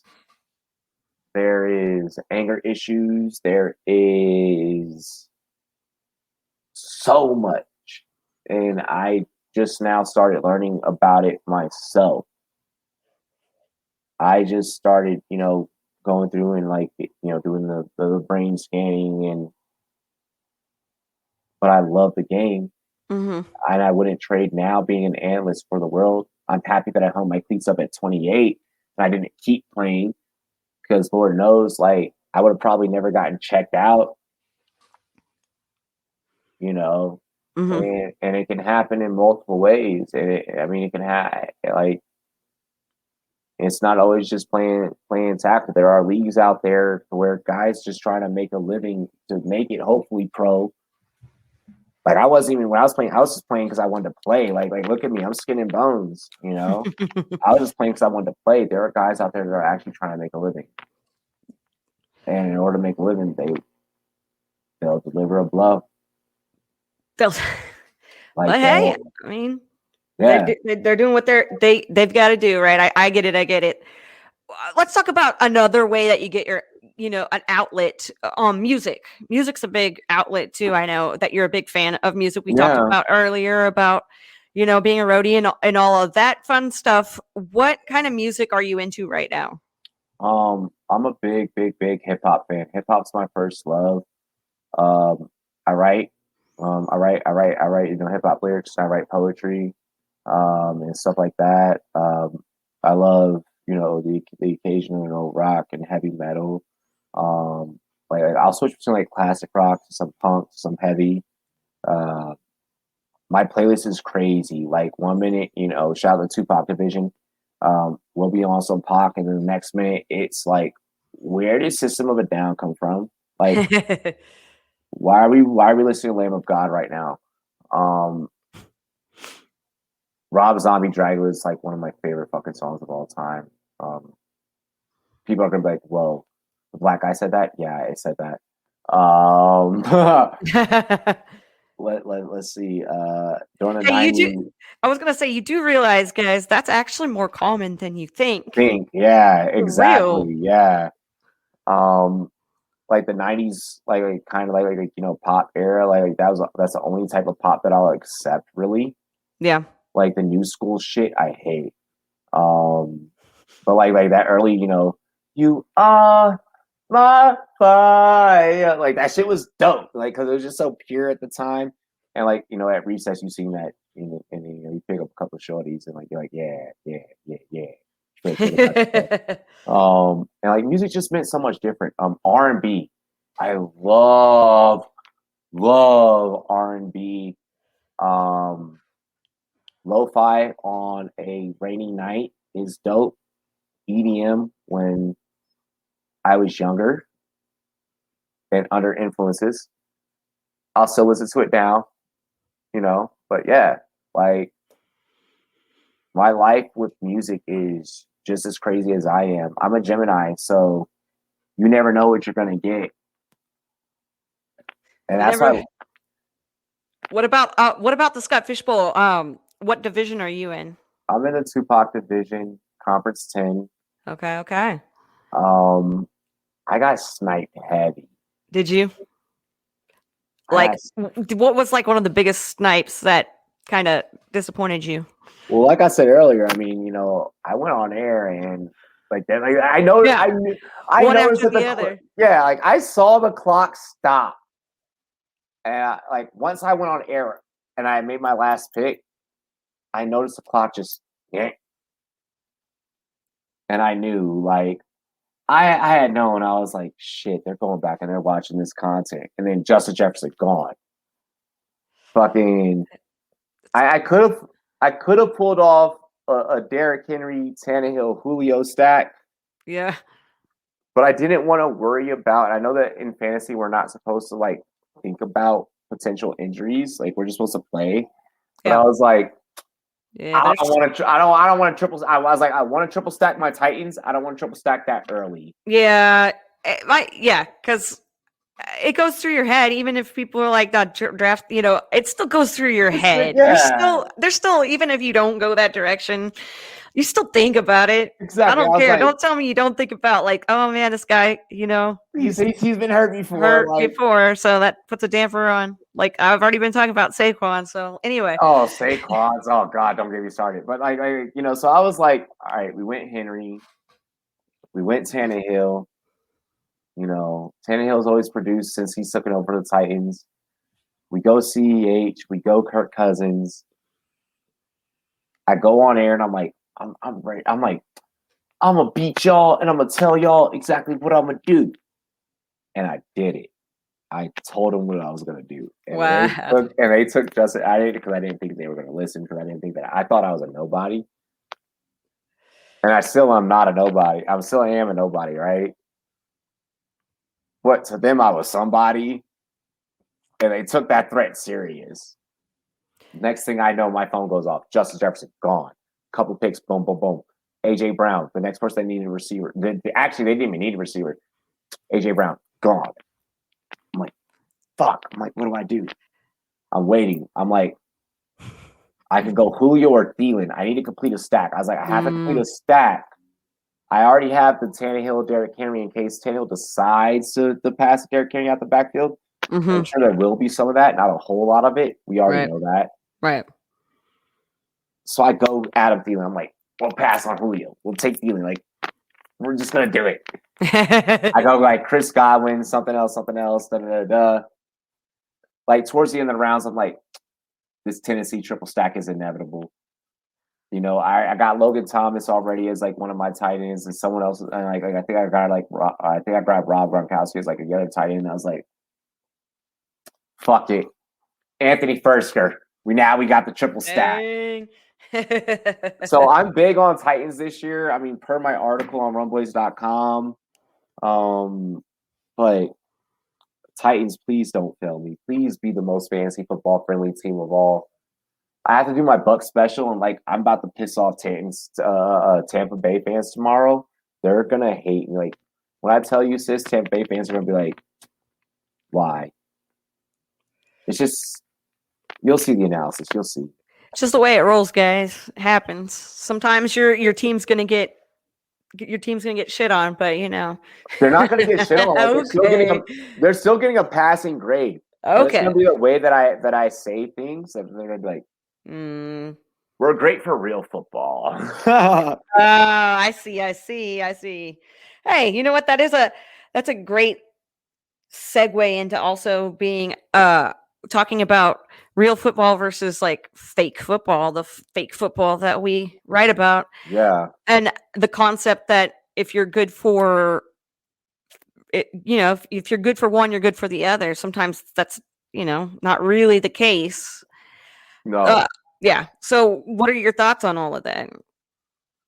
If you are going to, all right, if you are a viewer, you have to make sure that you're picking your source for the side that you're betting on as your betting source, but you have to differentiate that from your fantasy source because your fantasy source is different from your betting source. Mm-hmm. Now, if you are a fantasy source that is also simultaneously good at betting, make sure that for your audience, you are differentiating what is what. You know, so what I do during Rumboyz NFL AM, we're an hour and a half show before kickoff on Sunday mornings, and my first hour is dedicated to answering fantasy questions. After that, I am getting into over-unders.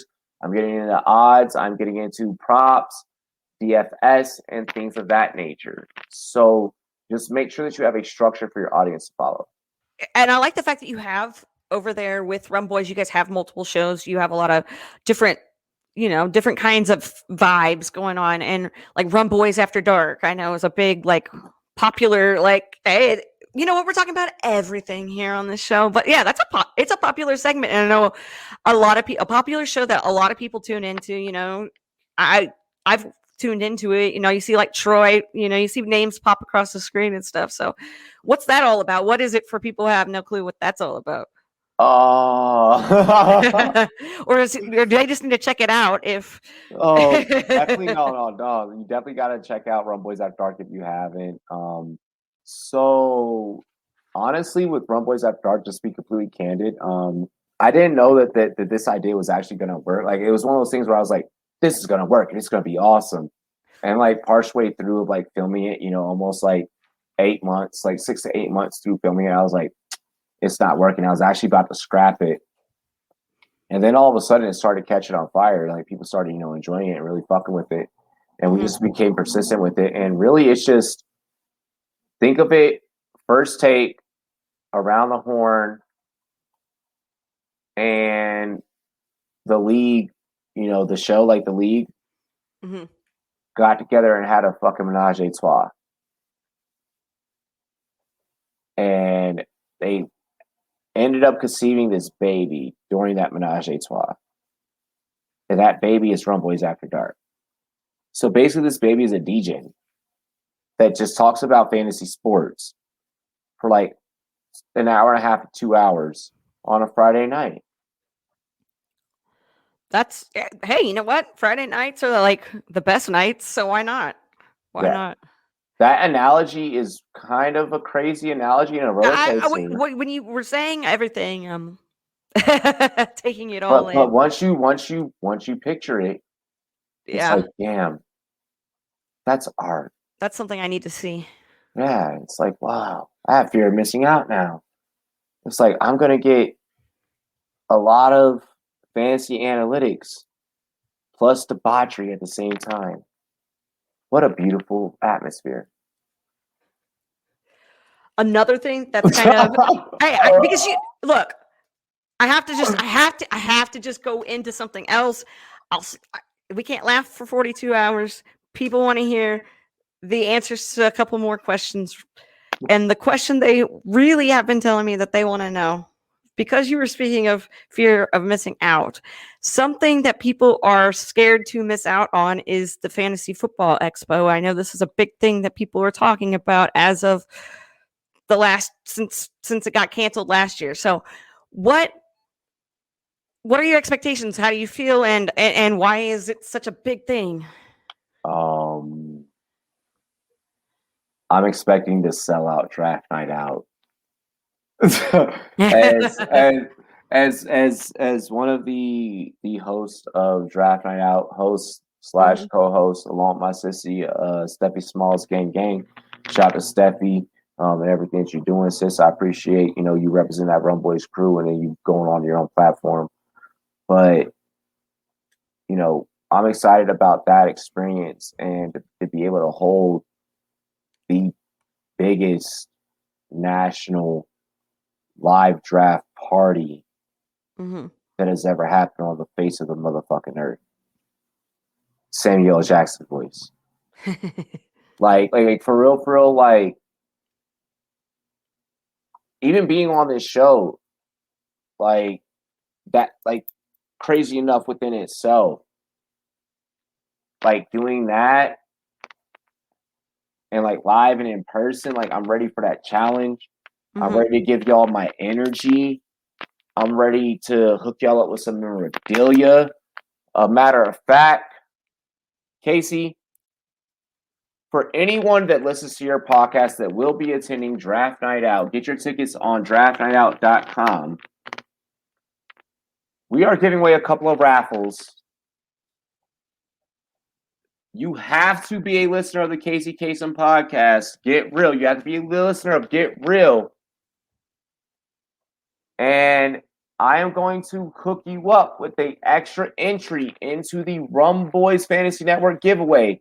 You have to be watching Rumboyz After Dark and say, I heard your interview with Kacey Kasem. I watched your interview with Kacey Kasem. You have to let me know. And we're going to hook up an exclusive Kacey Kasem interview or Kacey Kasem Rumboyz Robbie interview listener with an extra entry into getting a Rumboyz access, backstage access to Draft Night Out with Rumboyz Robbie. So that means you're going to, if I'm getting a drink, you get a drink. If I'm on the stage, you're right there with me, but don't steal the mic out of my hand. If we're going around and you don't want to tell me what draft room to check on, we're just rocking together. And I'm also going to toss in an extra memorabilia ticket with your fantasy football weekend swag bag. They'll be included with your draft guide provided by Bob Lung. Ooh, buddy, that is a doozy of an announcement, sir. That is an amazing announcement. But you gotta let me know that you watched this interview. Yeah. And if you snooze, you lose. So get on it. Watch this interview. Get an entry into backstage access. But if you watch this interview, I'm gonna hook you up with an extra raffle ticket. Boom. If you're already attending DNO, and you tell me that you watched this interview, extra raffle ticket. And DNO, I've attended Draft Night Outs in the past, and like this whole experience, like to have this many people and to have this many drafts, it's gonna be a whole new thing. Are you scared you're overhyping yourself, or do you think you got the hype level just right? I have done this type of stuff before, but I am scared because it's the first time doing this, in the fantasy football industry. This is an opportunity that I had wanted before pre-COVID, and now that I have an opportunity to do this, I'm not gonna fuck it up. Now that I have an opportunity to do this, I have to do this right. I have to do this for everyone that wanted the opportunity and didn't get it. I have to make sure that they realize, okay, that's why he was chosen. I'm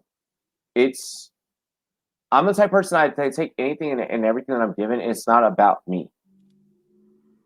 Being able to host is not about me. It's about y'all's experience that you're going to have. Being able to interview the rookies, back in 2019, what was never about me. It was about how you guys are going to react to it. Am I doing the right thing for the community? Right. And when I say that, people are going to be like, it's motherfucking cheesy. He's just saying shit on the mic. get to know me for real. And you know that that's just the person that I am. Like you're gonna say, you just know I'm cheesy. That's just who I am. Exactly. Like, if it's cheesy to you, then fuck it. But guess what? I'm gonna try and in the words of Queen Latifah, UNITY. I'm trying to unite everybody. And if you don't like it, then get out of my way. For real. Like, is that wrong? Kacey, Yeah. Kacey, I know you're like, you told me earlier, you corrected me, and I stood politically corrected earlier when you were like, this show's about you. But that's what you've done. You try to bring people together. I've watched you do it for years. That's why I'm here. For sure. That's why I'm here. I think that's how it should be, build each other up and have each other's backs and I don't know. Like, so y'all tune in DNO. For sure. I'm showing love. Let me know that you listen to this podcast. Let me toss a fucking extra raffle ticket into your swag bag. Let me take care of you. Rumboyz Fantasy Network style. Right here on Get Real with Kacey Kasem. That's what I'm telling y'all. And then one of y'all may, get the extra backstage pass with your boy. I only get one backstage pass, just so everyone knows. Ooh. So I'm like when I'm raffling that part away, like that's like the real winner. Like, man, I'm about to listen to my own podcast. Oh, dang it! I did it again.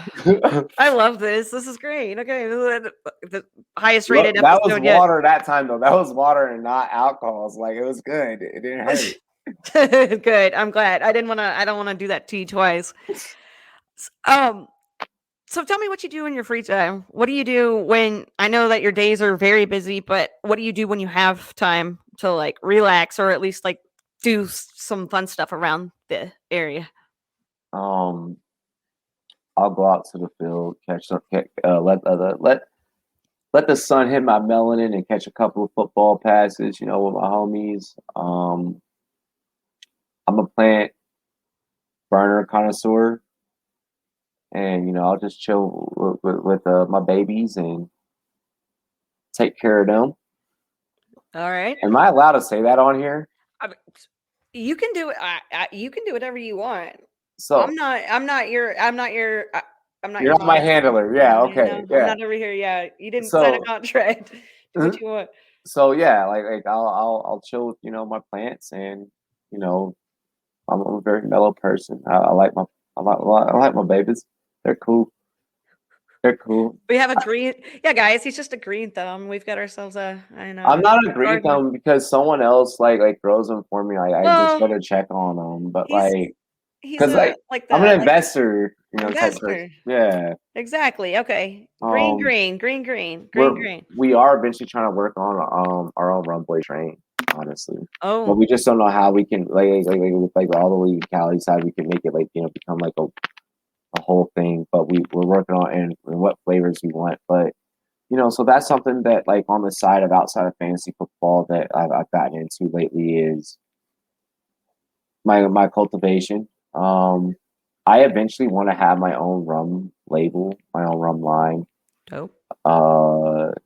The homie Bowman Big Time has his hot sauce and shit, like, and his whole, season line. Like, I want to be able to do my own thing. And, like, the Rumboyz was always invented for a bigger purpose than just fantasy football, but fantasy football will always be our home.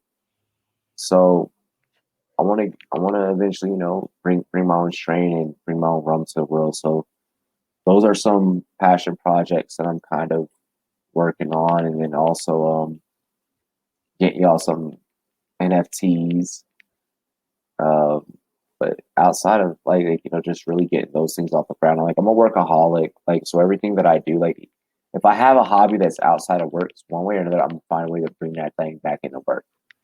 Yeah, I get that. I totally get that, and it makes it more fun. So sometimes you gotta do.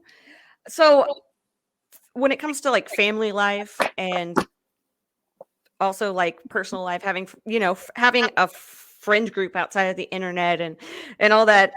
I love this. Do your friends hit you up like that? hey, I need help with this draft, or I need your advice on this. So yeah, they'll hit me up for like stuff like that. But like outside of that,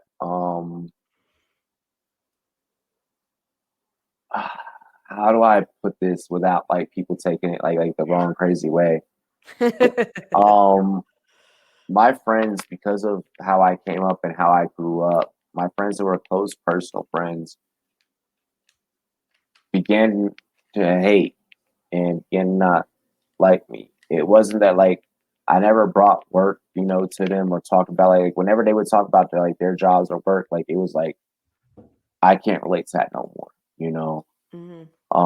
So that had kind of like created a divide. So like Canton is really important to me because it's the first time I get to be around people that are like-minded and work as much as me. The people that were once the closest to me, you know, once had confidence in me, but it was all fake confidence that they had in me.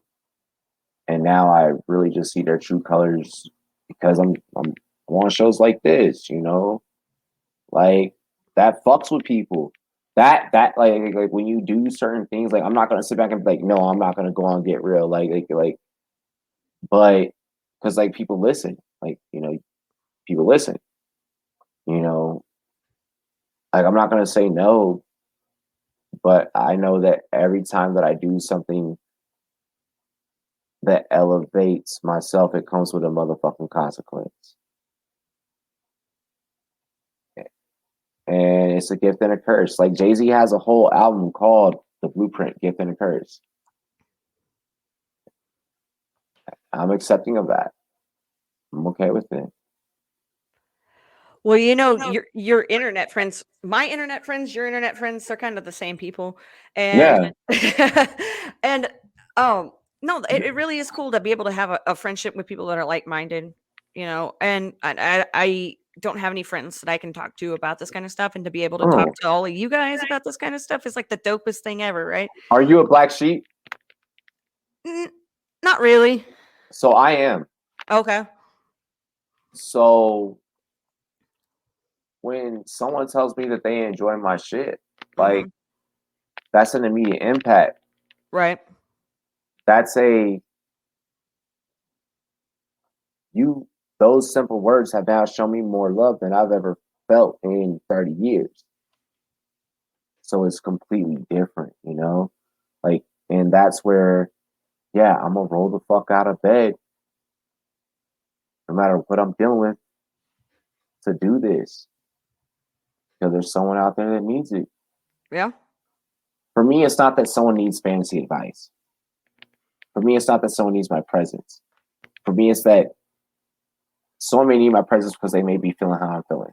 Yeah. So Right. if I can talk about what we have in common to Hmm. break that barrier and to give them, I don't give a fuck if someone watches me while they're while they're taking a poop. I really don't. I don't care where you watch me. Am I taking you away from your problems? That's what matters. And I think that's why we tune into a lot of the people that we tune into. Yeah. And it really is cool to have that camaraderie, and to have, to be able, like you said, to be able to know that other people are going through stuff that you're going through, and vice versa, to like be able to, even if you're helping out one person, you're doing something right.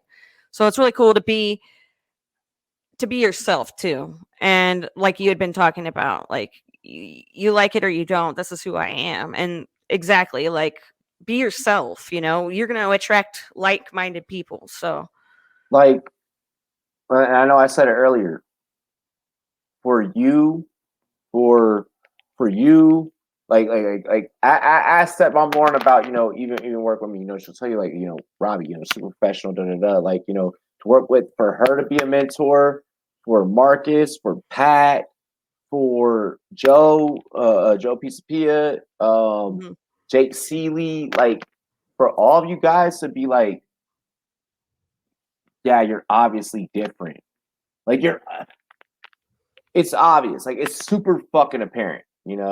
There's people can try and duplicate the brand and try and make their own thing, and people can join the brand and try and make their own thing, and replicate it. We all know where you came from. We all know, what spawn you came from. Like, for those people to say, Robbie, we get you. I never worked this hard to get y'all's validation. But that the fact that I have you and other analysts acceptance, fuck validation, fuck clap. To have you guys say, you know what, we get you. You know what, we go through the same thing. You know what, we deal with trolls as well. Like, it's a big ass hug. And I'll never forget it. And I'll forever be eternally grateful. And there's nothing that can ever take that away from me. And that's why I have to work harder for the people that listen to you, myself, and everyone else that does have a spotlight on us. The Steffies, the Troys, the LQs, the Dave Klugs, the fucking Michelles, the Victorias, the Terras, everyone that has a target on their back. Mm-hmm. Fine, put it on our backs. Guess what? We've already been through the fire. All you did was make us bigger, badder, and better. And that's your fault for making us bigger, badder, and better. But you did that. You made me have to now work harder because of the shit that you said, the shit that you put out. All I did was make me go into rest in peace, Kobe Bryant, mama mentality. You made me go mama mentality. It didn't have to be that way. But now look at us out. Just when I met Matthew Berry, I won't explain the whole story about how me and Maddie met. But when I met Maddie, and y'all see the picture of me and him on Rumboyz After Dark during the intro and shit, during that 90-second intro, I remember before we took that picture, he was like, I'm like, yo, we look up to you. Can you give me a piece of advice? And he goes, man, whatever you do, just make sure nobody outworks you. When I was coming up in the 90s, yeah, I sacrificed X amount of hours of sleep. He said straight up, he was like, I was sacrificing 12 hours of sleep to make sure that I wasn't outworked, because I knew that this would eventually become an industry. Yeah, remind y'all, 2019, this motherfucker just did Endgame. He just did Avengers Endgame. He was just in a freaking Avengers movie. This was before Disney acquired ESPN. He had a one-liner in Avengers, and he's like, yo, just make sure, nobody outworks you. You have no idea where it's going to end up. We took a picture, and then he goes, now how many rookies did you interview? And I'll stop the story right there. Love it. Love it, though. I love it. Okay, well, Robbie, it's dinner time for me. I'm very hungry. Yeah. But I enjoyed this conversation and getting to know you a lot better. And you're a blast to hang out with. I can't wait to meet you, and it's going to be a dope time. Yeah. First round on me. I will never say no to that. So, hey, Yeah, why don't you go ahead and tell everyone where they can find your stuff, find you, and all that jazz? Well, first you have to remember, like I said, that I am giving away an exclusive backstage DNO Draft Night Out pass. Get your tickets at draftnightout.com for the Fantasy Football Expo. If you're attending the Fantasy Football Expo, add this ticket to your Fantasy Football Expo ticket at draftnightout.com. One of you will get a lucky backstage pass. I already said it on my TikTok, so you already know the rules. All the terms and conditions are on my TikTok at Rumboyz ZNET. I'm going to give a special Get Real listener. I'm going to up the ante for Get Real listeners. You can get a backstage pass. Comment on Rumboyz After Dark this upcoming Friday. Yo, I was listening to Get Real. Yo, I watched. Just tell me something. Fuck that. Use the hashtag Get Real. In my live chat this Friday, use the hashtag Get Real with Kacey Kasem. Spell it correctly. Spelling counts. Hashtag Get Real with Kacey Kasem. And you now get an extra entry into my backstage giveaway for Draft Night Out. I'm also, for each and every one of you, tossing an extra memorabilia ticket, an extra raffle ticket for every single entry, so that you have double the entries for Draft Night Out to win any one of our NFL memorabilia giveaways. We're giving away jerseys. We're giving away helmets. We're giving away fucking any type of NFL memorabilia that you could think of. Canton Brewing Company, thank you for Draft Night Out. And Google Rumboyz at rumboyz.com. That's all I have to say about Rumboyz. So. Dope. I want to let everybody know, and I'm going to let you know too, this is going to come out on a Monday, so it'll have to be July 30th that people tune in and do that, if that's cool. You have until August 13th. Okay, there you go. You guys heard it. So do that. Please do. And come see everybody. Come see us. We're going to be around hanging out. I will live tweet the winner. I will live tweet the winner. Ooh, see? You guys, this is a win-win. Just go do it. So everybody go check out Robbie's stuff and make sure to come back next week for another episode and stay red.